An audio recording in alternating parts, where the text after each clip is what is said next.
Welcome to another episode of the Employee Advocacy and Influence podcast. My name's Lewis Gray, and my co-host today, as always, is Elliot Elsley. Today's guest is behind one of the most talked about employer brand initiatives on LinkedIn right now. We're joined by Catherine McFarlane, Global Employer Brand and Attraction Specialist at Barclays, to go behind the scenes of the Creator Club, a new early careers initiative that's giving employees the tools, training, and creative freedom to build content that genuinely connects. You'll hear how this small but mighty group of apprentices and grads is producing TikToks, carousels, and career tips that are reshaping Barclays' early talent strategy and catching the attention of the entire industry. We covered why they scrapped the traditional employer brand playbook, how they empowered employees with swag packs, personal branding workshops, and content creation tools, what they learned from launching on TikTok first, and why they're just getting started, and how Barclays plans to scale this grassroots approach across a 100,000 person global workforce. Whether you're running an employee advocacy program or just looking for new ways to humanize your brand, this one is full of insights. Let's get into it.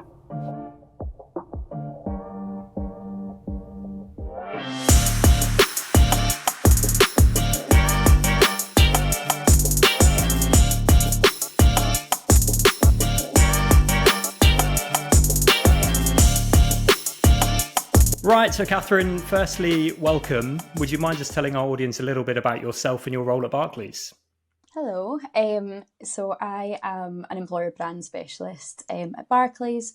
I work a lot on our content strategy and our social media strategy, and I manage our Creator Club team. Amazing. Yeah, I'm glad you've mentioned it because that was essentially the catalyst for this episode. We saw that all over LinkedIn, TikTok, Instagram, just basically commending you and your work. So obviously, right off the bat, hats off to you for this initiative. And we really want to get into, I guess, where that came from, how you're executing on that, because again, to see that viral success is like nothing that we've ever seen transferring from those vertical video platforms onto LinkedIn. But I think there's something that everybody can learn from an employee advocacy standpoint. But just right off the bat, how did the idea for the creator program come about? So we've used colleague generated content in some extent for years, but the way that we're doing it, it just didn't really perform. We had a lot of talking head videos. We were asking favours for people in the business to, feature in content. We felt like we were working pretty hard for not the best output, really. So we were inspired by like a lot of colleague focused accounts in the consumer brand industry. Brands with like recognisable colleague faces, brands like Sheer Lux, Lux Collective, places where they almost had colleagues as like characters on their channel. You would get to know the people rather than the brands so much themselves. But as well as that, we were inspired as well by like careers and education content creators. So we wanted to bring that kind of mix to our content, having people at the forefront rather than the brands, talking with that like kind of authentic tone of voice, but also bringing value to people in the way that content creators do, and like kind of education content creators and careers content creators. So that's kind of how it came about at the start. We knew what we wanted to do, but the way that we worked in the past and the way that we had always worked just wasn't really getting us there. So we had to kind of think of something new. Was the original focus kind of the consumer side of it? Obviously, Barclays, you're a very large business and you almost have a consumer facing side to the organization, a B2C almost, and then the kind of B2B back function that's obviously a much larger portion of it as well. Was the focus on the consumer side initially, and has that kind of like grown out to be kind of encompass the whole business? So this is a purely employer brand initiative, the Creator Club. So all of our channels just feature careers content, predominantly for the Creator Club and our Life at Barclays channels. It's early careers content, so it's people in like the very early stages of their career journey, thinking about what they're even going to do with their career, even before they think about what company it's going to be and if it's going to be Barclays. So yeah, it's strictly employer brands. I think Barclays in general, we're kind of dipping our toe in more user-generated content, employer-generated content. There's TikTok channels for like the consumer brand as well. But the work that we do is purely for like our talent attraction audience. But what did the planning process look like? And well, I guess who needed to be involved to make it happen as well? Yeah, so there was a couple of things I think that happened all at the same time that created like this new strategy for us. So we've been working towards launching a TikTok channel for probably a couple of years now. In financial services and the bank especially, it takes quite a long time to get these signed off. So it timed well with an early careers strategy refresh that we were doing. So that covered everything. That was all of our branding, our like on-campus experience at schools and universities. But a part of that was rebranding what we do on social media for early careers. And it just kind of happened to coincide with the launch of TikTok. So in terms of, we basically completely ripped up the way that we managed our social channels, and we narrowed down our Life at Barclays channels to a specific niche to basically get the most out of our organic activity. In the past, we kind of targeted everyone with these channels, and like a company like Barclays, it was all global locations, it was all seniorities. We just didn't really see much growth at all, to be honest, from any organic activity because we just weren't building that community. So that was like a shift in focus, was changing the way that we did all of our Life at Barclays channels, and with the launch of TikTok. So it was TikTok, Instagram and YouTube that we completely reworked. So in terms of like getting that signed off and getting it planned, it was just kind of like a shift in ways of working in terms of moving towards using the Creator Club. But I think like the biggest change that we had to get over the line with like senior leadership was the TikTok channel. I think we leaned on, showing up where our audience spends time, and owning the narrative that was already existing on that channel, a lot for the business case that got us to sign it off. We did a couple of tests like on personal channels of people in the team, and we got videos that were getting 500,000 views, 1 million views. We ran events and all of the sign-ups were coming from the personal TikToks that we put up. So it was quite an easy business case in the end, after building like even those small data points about why we were really missing a trick with not showing up on TikTok for that younger audience. So yeah, that was really our biggest win, was getting that signed off, and then we just kind of naturally changed our strategy so that we were able to show up in the best way for those channels. And just out of curiosity, were there any conversations about LinkedIn early on? I understand, obviously, it makes total sense, starting with, like you said, where your audiences are. Like we know that's where, thinking about Gen Z predominantly, are going to be spending the bulk of their time is Instagram, TikTok, YouTube. But did you think about LinkedIn at the time, or was that more just like an afterthought or somewhere to kind of repurpose the content? LinkedIn is a channel that we have leveraged in the past, but I think for Creator Club especially, it was going to be an initiative that it was a lot of in-house work. We basically just wanted to pick a few channels and do them really well, and the kind of content that we were creating, video, short form content for young people, worked best on TikTok and Instagram. So that was the kind of channels that we doubled down on. But LinkedIn's something that we do hope to create more employee generated content throughout the year for our more professional hires. We're kind of starting to build out some infrastructure behind that as well. Creator Club is kind of just like our first dipping our toe and really working on employee generated content, and then we're hoping to kind of spread that out across all of our different hiring sectors. I guess that's quite a natural maneuver as well, right? To go for the early careers. TikTok, Instagram is just going to be a natural living place for like grads, people that are just kind of starting that world of work. Something that we often talk about on the podcast, Catherine, is onboarding employees and selecting your what we call ideal advocates. We do things slightly differently. So generally speaking, when we've got people on the podcast, we'll be talking to people who are using employee advocacy tools. So it's like, building awareness of the program and then onboarding them onto the tool. But I guess I'm just curious to know, who are the creators behind Life at Barclays, and how did you choose them? Yeah. So our colleague content creators are a very small group of global graduates and apprentices who are currently still on their early careers programme.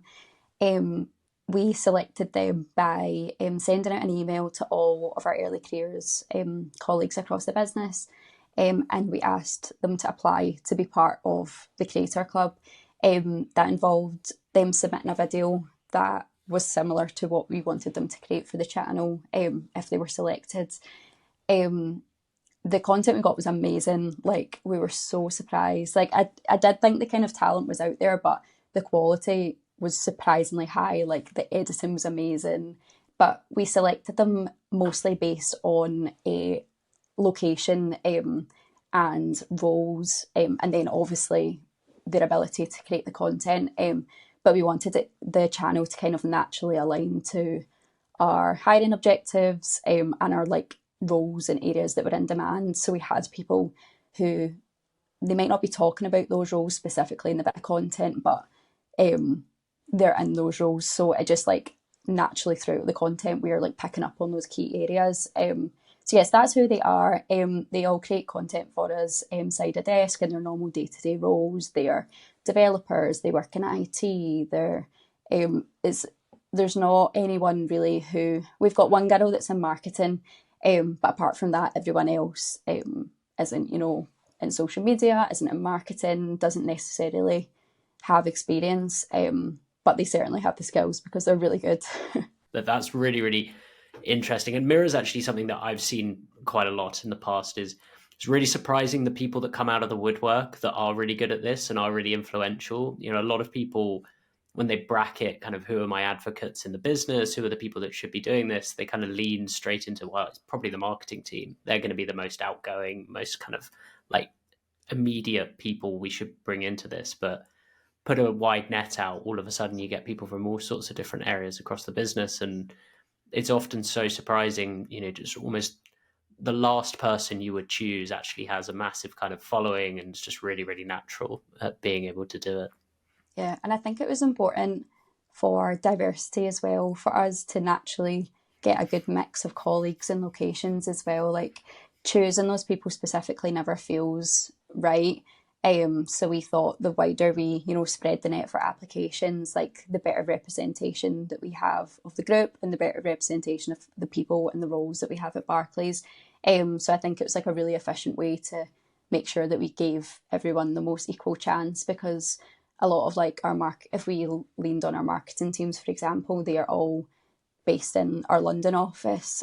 So even just location wise, we would be getting people all from the same area, which is not all the jobs that we're talking about on the channel, and it's not really marketing that we're hiring for 90% of the time. So it let us get the right people in the right places. And the kind of intention is that young people see someone that looks like them, that's in their role, that has a background similar to them, in a role that maybe they didn't consider or they didn't see, a peer or someone in their family that had been in banking. So it's kind of a nice way to start up like a kind of peer-to-peer networking. They can talk directly to the colleagues, and they can talk back to them, give them advice, that kind of thing. So we just wanted to make sure that there was as much opportunity for that as possible. That's awesome to hear. That's something that we speak about quite a lot. It's just the opportunity that it provides employees to grow their internal brands as well. We speak about it so often. One of the pain points that people will often discuss with us is about the fact that they struggle to get their employees to see the value of going out and posting on social media themselves.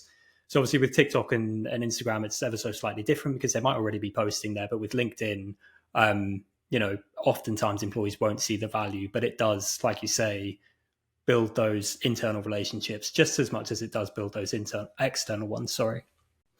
I mean, a concern that can often arise when it comes to empowering employees is obviously you want them to speak to their audiences and you want them to come across authentically. There can still be hurdles to jump over, or they might run into roadblocks if you're operating in a regulated industry, as an example, or just, some organizations will just ask too much of employees when it comes to governance. So we want you to post, but don't do this, don't do that. Here's all this red tape. And then suddenly it's just like they're too scared to post anyway. But something that I loved about the Life at Barclays initiative, or just on those pages rather, is you mentioned about the fact that you've given them full creative control. But I'm wondering what kind of guidance or support did you have to provide, or if any, while still allowing for that creative freedom? Yeah, so I appreciate Creator Club is probably a little bit different than advocacy programs where people push the content out themselves. Like the Creator Club do create content for our channels, but in reality, they could probably push that content out themselves. There's very minimal edits done, if any. The way it works in terms of kind of briefing the content from them, it's one piece of content a month is like the expectation from them. That's what we agreed with them at the start. So it's quite low, it's quite low effort for them. It's not too much that will take over their day job. It can be a carousel, it can be a video, so they can really dial up and down depending on how much time they have. So I write them quite a loose brief. So it might be something like, here's a few, inspiration videos from TikTok, like here's a few examples of something you could do, but really what we want to achieve is I want you to give your top tip if someone's applying to your business area, or it might be tell us something that you didn't know before you joined Barclays that you wish you hadn't known. And then kind of the whole format, the setup is really up to them. If they need more help and they want more guidance, that's available. We can give them a script, we can give them, an example, we can give them a storyboard if they need it. Quick break from the episode to let you know about a free resource we think you'll love. It's called Employee Advocacy 101 Cheat Codes, a short book written by Disseminate's founder, Bradley Keenan. If you're looking to launch or scale your employee advocacy program, this book is packed with actionable insights, hard-won lessons, and yes, real cheat codes to help you shortcut the learning curve. And best of all, it's completely free. Just hit the link in the show notes to request your copy. All right, back to the show. So, Catherine, something that caught my eye when I first saw this on LinkedIn was the swag packs that you provided for your colleague creators, because Elliot knows this as much as anybody else. I absolutely love company merch. I've probably got, there's a bottle behind me at the moment. I've got a t-shirt, a hoodie. If there's something I can put a Disseminate logo on, I will. But I just thought it was a really nice touch. Was there anything that inspired that? Was just something that, you thought might help get this thing off the ground? Yeah, it was quite, who doesn't love a freebie, but it was quite like a considered choice for like establishing the authority of the programme, I guess. So we wanted to make it feel official. Like Barclays is a huge business, there's so much going on. Making it feel official with like the welcome packs, giving it a name, giving it a visual identity that align to like our wider refresh on early careers. We just thought it kind of gave that authority to the Creator Club as like a programme that's going to be long running and as part of Barclays, as part of our strategy. Also kind of showed that we have made the commitment to running it and its effectiveness, that we've like invested in, a name for it, a look and feel. Like we sent the welcome packs out to all our global locations so that all our colleagues, got an equal opportunity, and also that they had the equipment as well, because we didn't just want to say like use your own phone and get on with it. We gave them tripods and mics and lights, just kind of like basic setup to get them started.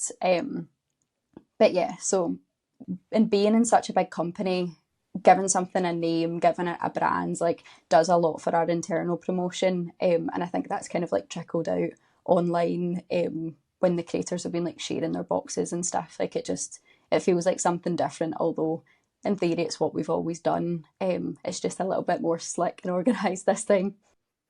We have the same thing when we're rolling out, the larger scale advocacy programs. The same pretense, part of our entire kind of onboarding strategy that we talk through with clients is, hey, you're not onboarding just Disseminate as a piece of software. Give it an identity, give it a name, give it its own. It takes what we are as a piece of software to where employees will go, oh, it's just another piece of software that I need to log into, to, hey, this is an entire kind of company initiative. This isn't just like a one-time project. This is something that has sort of longevity to it as a whole. It is such a simple thing, but it is so like impactful. Just give something a name, give something a bit more of an identity, and it will just carry so much more weight for you in the business, rather than, oh, just the employee generated content piece that we're dealing with.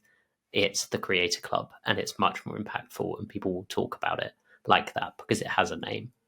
Yeah, and we wanted this to be like ongoing as well. Like it's not just a 1 year, one time thing. We want people to know about it at Barclays and want to sign up next year. So trying to raise the profile of it internally is kind of important for the continued adoption, which I think is a problem with, or a problem a lot of businesses face with advocacy, is keeping people engaged. So raising the profile internally of the work was another way to like continue to onboard people year on year. I think as well, I'm so glad that you've touched on the content creation tools as well, because I mean, if you're asking your employees to create content on your behalf, you're asking them to put themselves out there. And obviously, when you already have audiences, they will be fully aware that thousands of people are going to see it. So what can sometimes sound like vanity, and I hate it when people kind of describe it this way, it's actually just giving people the tools to feel good when they're creating this content. Like when you had the ring lights and stuff like that, you know, I'm using a ring light at the moment to record this podcast as an example because it makes the lighting a little bit better. It's a little more flattering, but you have to, again, it's all about empowerment. You're giving your employees the tools to feel good while they're doing it. The means to do it, of course, with a tripod, it means you can create, you know, better content. But just having the lighting and things like that, yes, it looks more polished, but it's also saying, hey, like, we appreciate you're going above and beyond. Here's everything that you need to do this to the highest standard, and so that you feel comfortable as well. Whether it's on the swag packs or just the initiative as a whole, have you had any feedback from the creators? And if so, what kind of creators? Oh, sorry, what kind of feedback? Yeah, so I don't want to speak for them too much, but they have said that they've enjoyed it. I think it's something that's very different from their day-to-day role, and that's something that they've said that they've enjoyed being part of it. You know, working in a bank maybe in data or finance or whatever. Another skill that they learn as well, very important in the modern day. Like it's something that they can use to their own benefit now that they have these skills for content creation. We give them like personal branding workshops, so they have the skill to create content, but they also have the skill to, you know, promote themselves, whether that's on LinkedIn or within the business. I think they've appreciated the fact that they've been given a little bit of a profile as well within the business. Like a lot of our team are apprentices, so they're quite junior in their role, really young as well. Like they've started, they're maybe like 17. So in a big business, like it's hard to get your name out there at such a young age. So I think it kind of gives them a little step up and it gets them in new spaces as well. Although we kind of have run this on quite a small budget, it was important for me to find ways that they still get something out of it and there's something in it for them. So we've tried to open doors for them, whether that's for their career, like they speaking to senior leaders in their departments, presenting the work that they're doing, the impact that they're having on hiring, or attending events and things with like our sponsors that we have at Barclays. I am curious to know, just because we're working on a piece of content, so this is probably a bit of a premature announcement, but we're working on a piece of content at the moment that is essentially a personal branding workshop that it's kind of downloadable. So we're creating a few video assets, but then we're offering downloadable assets as well so that people can get started on LinkedIn, provide some tips for posting and that kind of thing. What is included in the workshops that you're putting together? So we ran them with the help of our agency that we work with on early careers, which is Wiser. And it was just about how they can optimize their LinkedIn profiles, how they can create the best content for LinkedIn, just like general kind of personal branding tips, like how to talk about yourself, the company. I would just say, like, I don't know specifically, but just like general kind of like value add sessions about how they can get the most of like being a recognisable face online, and also just outside of their work as well. Yes, they've got a personal brand, say being a developer, but now they're part of the creator club. Like that's another aspect to it. They've got things that they do outside of their day-to-day job. This is all things that you know, they can profile online to their advantage for either like opportunities internally at the bank or even for new roles externally as well. Yeah, I mean, I love to hear that you're doing the workshops as well. Just taking a step back for a second, just because it all sounds quite obvious to us. So we're often speaking with marketers who are launching employee advocacy programs, but whether it's marketers or employer brand managers, talent acquisition teams, whoever, there's often an assumption that employees are going to know what they're doing. So even just providing the basics, like how to get started with LinkedIn, some general tips to optimize your profile, can actually go a really long way. Because again, it seems obvious to us, but to anybody who's not currently posting on LinkedIn, they might not even know how to structure their profile, like a featured section on your profile, unless you're familiar with the platform. It's like, okay, what do I do with this? And just having somebody there to coach you through it, I think, is uh, an opportunity that the organizations often overlook. So I don't think it should. I don't think we should downplay it. I think it's really important. Catherine, something I did want to come on to, and I appreciate this is a difficult question because with anything brand related, whether it's employer brand or corporate brand, it's always quite difficult to measure impact from really any work that we're doing. But in your opinion, how do you think this initiative has impacted the way employees see Barclays as a place to work? So we saw quite a noticeable uptick in our engagement, like immediately from moving away from our kind of traditional, um, like more higher quality video content, to the in-house content creator content. I think in the first couple of months we saw a 1,200% increase in engagement. So it really was like a light switch between the content we knew that wasn't working, but that was the model that we had. And then as soon as we got the content creators in, like from their very first post, yeah, the views were it was completely night and day. Now we're not in a place where we're going viral and we've got a huge channel that's been built out. Like we are in the very early stages of building this new early career strategy. I think we've seen like a lot of feedback, like really good feedback on LinkedIn from other people in the industry because of like the infrastructure that we've built to do it and the fact that we've even managed to do it as part of a financial services industry. But next steps for us is to like really build that community a lot more, and hopefully see that into our 2026 hiring for our early careers programs. But we're really starting to grow our community on those channels, whereas we retained those Life at Barclays channels for quite a lot of years with all the different audiences, and we didn't really grow following at all. And I think in the first few months of this, we started like to grow a few thousand followers like every month. So we're still at very early stages, but we've definitely night and day seen the change in the strategy. Do you ever look to kind of more, I guess, digital metrics would be a way to describe it, like conversions and things like that? Do you kind of look at attribution at all? Do those come into play when you're looking at this? So for these channels, the purpose of them at the minute is very high level brand awareness. So we just are looking at those kind of traditional social media metrics. It very much was, let's test and learn for the first year, see if logistically it works for the bank, and also is the content resonating organically, which I think it definitely is, but we've definitely got room to grow as well. Why do you think this kind of content, so employee generated content, why do you think it resonates more than traditional brand content, especially in employer branding?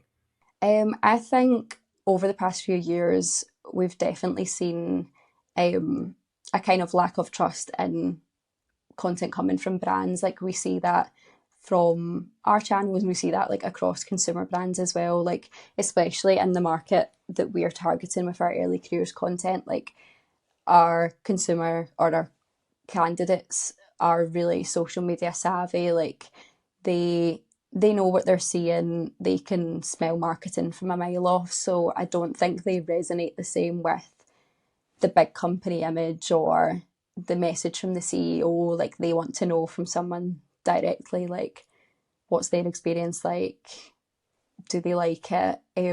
I think as well, because they understand, because so many people are content creators and people are so knowledgeable now about the creator industry, they know that putting camera in front of a colleague's face only lasts so long. Like if we have the same content creators every single week, like there's only so much that we can guide them to shape the narrative. Like it will naturally be authentic when you're creating that much content for platforms like Instagram and TikTok, where you do have to have like, you know, that high level of content coming out. It naturally is going to be authentic. And yeah, I just think our consumers are a lot more savvy, and they really do see the behind the scenes of marketing, and they're doing it themselves. They're creating their own content. Like we're just speaking to a lot more informed consumer than we maybe have been in the past. So we definitely need to adapt to that. But also we are playing against the algorithms as well, which I think is one of the most important parts. Is that come from our experience anyway, you know, the platforms aren't pushing company content. We're seeing a lot better performance coming from individual accounts. If you think about it, like when do you ever see on LinkedIn, for example, like a company post from a company that you don't work for or that you've never heard of? Like it's very unlikely you're going to be served that content if you're not aware of it already, but you might be served content from someone that's like you or has a similar interest, or there's a part of the thing they're speaking about that aligns to you, and then you find out about their company. So yeah, I think it's just like the way, like the world that we're now marketing in, and we're just seeing a lot more success from moving towards EGC. You're directly targeting a network rather than relying on something going viral from the corporate page and getting slightly more reach than you would kind of typically see. So it's really nice hearing that kind of conversation happening more, people starting to recognize that actually at the end of the day, if we can get enough people posting this and we can get this content with a degree of authenticity that people can engage with, it's just going to be much more impactful. Again, it typically takes more resource and more organization, I guess would be the way I would describe it. Not necessarily more money, because typically big shiny corporate videos are very expensive, but it's a really good way of kind of going about it. And as people are waking up to it, you know, the people that are doing it now are the ones that are going to reap the benefits long term. I will say, like, although people do think advocacy and like generating employee advocacy at your company is something that will take more effort in house and is, you know, like quite a big uplift, like I think we've actually seen a reduction in work in house from this. Like compared to output, we were doing a lot where we were working really hard to get content out there, whether that was for, you know, typical kind of like big production, like TV style shoots, or if it was EJC, but we were working with an agency and it was someone that we just, you know, picked because they were in the right role. A lot of that content didn't go out in the end because it didn't perform, or it wasn't the best quality, or we just knew that it wasn't adding the value that we expected. So all of that work was kind of lost, whereas now 99% of all the content, or well, 100% really, of all the content from the Creator Club goes live. So I think, yeah, it might be maybe a little bit more work, but the output is definitely more than what we did before. And I think the time to value as well, probably the speed that you can put a brief to the Creator Club and get content back and publish it is going to be worlds and worlds faster than we're going to go to an agency, they're going to create a video, they're going to fly off to wherever to film the video, it'll be edited, and it goes on and on and on. The speed that you can just react to events is so useful from that perspective as well. I think as well, to be honest with you, it's one of the things that really stood out to me about the content that I was seeing on these pages is it did still feel raw. I mean, you said it, Catherine, like people these days can spot marketing content a mile off. There's always that temptation, I think, from I don't know, certain teams, they'll see a piece of content and be like, okay, that's good. Let's make sure we've got branded overlays and branded transitions and this kind of music, and our logo needs to be in the corner. And it's like, no, because then it just reeks of marketing. Like it needs to feel authentic. And I think you guys are doing a really good job of that. So it's like, it's a double win, really. It's obviously the speed to value, as you said, Elliot, but then it resonates more as well. It's like, there's really no need to put all of this effort into getting this highly polished content because it just won't land like the raw, more authentic stuff will. Catherine, something that you mentioned earlier is about your want to scale this. What are some of the challenges you've encountered, or maybe a better question would be, what are some of the challenges you'd need to solve in order to scale this? Yeah, so I think, well, we're working towards in the next year for sure scaling a version of employee generated content for LinkedIn for the global business for all colleagues. It is granted going to feel and look very different from Creator Club because, you know, those colleagues are particularly good at it. It's for a different channel, and Creator Club is scalable to a point. I think without the help of with really a lot of help from an agency, for example. But as we've got it in house, I think we can grow it a little, but that's probably as much capacity as we have. Also, I think that the amount of content we're generating for the channel is fine. Yes, we could post something every single day, but I don't know whether the costs to the amount of work that's going to cost is really beneficial. But in terms of scaling employee generated content, I think the hurdles that we will have to overcome and that we are kind of going through first is the infrastructure around it, whether that is onboarding, an employee advocacy tool to help facilitate content approvals, streamline it, gamify the process to ensure people are engaged with it at that wider scale where they don't have the kind of personal touch that I guess our colleagues have with Creator Club in such a small cohort. And then also the security and controls and governance around doing employee advocacy at a larger scale within the business. It's protecting, the business and the sensitive information that we shouldn't share, but also protecting colleagues themselves. I think that's an important part that you really need to consider when leveraging employee generated content, is that employees are really putting themselves out there, so we need to build infrastructure to protect them, whether that's comments or just their security online. It's important that we have something in place before we roll into putting content live for the wider business. But then just outside of that, I guess it is just that continued engagement from colleagues. How are we going to do that at a larger scale? How are we going to reward them?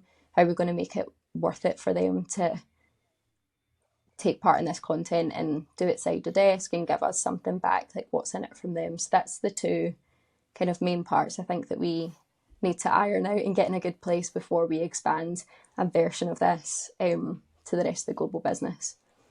I think you have the really big advantage when you do go to scale, and I've seen this with clients that I've worked with over the years, that because you have the Creator Club, because you have this kind of core fundamental group that are really good at this, they're the really nice spearhead into the entire process. And I see this with lots and lots of clients, that if you're doing this from scratch and you've never really done anything across a business and then you try to push at scale, it works, and it can work in loads of different ways. But having a core group of people that are already doing this, that can kind of lead by example, just makes it so much easier for everybody else to recognize, oh, that's what I could be doing, or that's what I should be aspiring to from a directional point of view. So it makes scaling very, very simple because people recognize what's going on, essentially. Catherine, just a couple of more questions, because I know, bless you, you've been an absolute superstar and joined us on your day off today. But what's one piece of advice you'd give to other companies thinking of launching something similar? Okay, so I do actually have, I think, a very good bit of advice, and it's what's made our Creator Club successful, because we have tried this in iterations, or we'll do a little bit of advocacy over here, and they've just not really worked. And I think what our main tip would be to create a barrier to entry to applying or being part of it. I think especially in a big business, people will put their hand up, and in theory they do want to be part of it, and in theory they do want to be a thought leader, and they know they should be doing all of these things, so they will probably tick the box to apply. But they won't have the capacity, or maybe they're just not really that good at creating content. Whatever you need out of them, is good to get a steer ahead of time if people are going to commit, and that saves yourself resource in-house, setting up the platforms and setting up training and whatever you're going to do. Like, it stops you doing all that work for people that are maybe going to drop out a week in. But then at the same time, also it helps you build out your briefs, and if there is like a content creation element to it, you can get a steer about how good these people are going to be, like what age are they, what level of like creativity, can they edit their own content. Like, it's so good to have all of that ahead of time, and that's what we got from doing the application process for Creator Club. Now, I don't think I don't think that barrier to entry always needs to look the same. If you were doing it for LinkedIn advocacy, it might just be a form, like a long form. And if someone takes the time to fill in that 2-minute form, like, you know that they are engaged and they're going to put a little bit of effort in, and sometimes that is all it takes. So it just depends on the platform, but I think putting something in at the start saves you a lot of pain later on. Yeah, I completely agree. I'm glad you mentioned it, to be honest with you, because we typically say when it comes to scaled and enterprise level employee advocacy programs to not be too selective, but then we're coming from a very unique place where it's like, okay, we have a platform that we offer, we're encouraging people to sign up to that. If you are encouraging employees like you are in the case of the Creator Club, then it's okay, you need people who are going to create content, create engaging content, and create content on time as well. Like you said, it's only one post per month, so it's not particularly time taxing, but yeah, you need to have some sort of control over who is and who isn't a creator when you're doing it at a level like this. Catherine, thank you so much for joining us today. It's been an absolute pleasure. Where can people follow you and keep up with your work? Thanks for having me. You can follow me on LinkedIn, or you can find our Creator Club and the Barclays Early Careers activity on @Life@Barclays, and we're on TikTok and Instagram. Amazing. Yeah, definitely. If you haven't done so already when listening to this episode, please go and check out all of their content because it really is top tier. But Catherine, thank you again. We will speak with you all in a couple of weeks' time. Thank you so much. Great to chat.